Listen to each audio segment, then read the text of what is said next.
Karnataka TV ಮತ್ತು ಆಟ್6 ವತಿಯಿಂದ ಬೆಂಗಳೂರಿನ ಬ್ಯಾಟರಾಯನಪುರದಲ್ಲಿ ಸಂಕ್ರಾಂತಿ ರಂಗೋಲಿ ಸ್ಪರ್ಧೆ. ರಂಗೋಲಿ ಆಸಕ್ತರಿಗೆ ಅದ್ಭುತ ಅವಕಾಶ. ಸ್ಪರ್ಧೆಯಲ್ಲಿ ಗೆದ್ದವರಿಗೆ ಬಹುಮಾನಗಳ ಮಹಾಪೂರ. ಅರ್ಹತಾ ಸುತ್ತಿನ ಮೊದಲ ಬಹುಮಾನ 5,000 ರೂಪಾಯಿ, ಅರ್ಹತಾ ಸುತ್ತಿನ ದ್ವಿತೀಯ ಬಹುಮಾನ 3,000 ರೂಪಾಯಿ, ಅರ್ಹತಾ ಸುತ್ತಿನ ತೃತೀಯ ಬಹುಮಾನ 2,000 ರೂಪಾಯಿ, ಫಿನಾಲೆಯ ಮೊದಲ ಬಹುಮಾನ 30,000 ರೂಪಾಯಿ, ಫಿನಾಲೆಯ ದ್ವಿತೀಯ ಬಹುಮಾನ 20,000 ರೂಪಾಯಿ, ಫಿನಾಲೆಯ ತೃತೀಯ ಬಹುಮಾನ 10,000 ರೂಪಾಯಿ. ದಿನಾಂಕ 17/1/2026. ಸಮಯ ಸಂಜೆ 3 ಗಂಟೆಗೆ.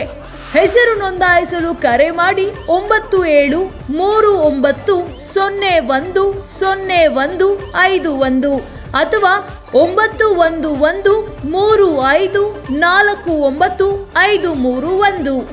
ಸ್ಥಳ ಅಮೃತಹಳ್ಳಿ ಕೆರೆ, ಬ್ಯಾಟರಾಯನಪುರ, ಬೆಂಗಳೂರು.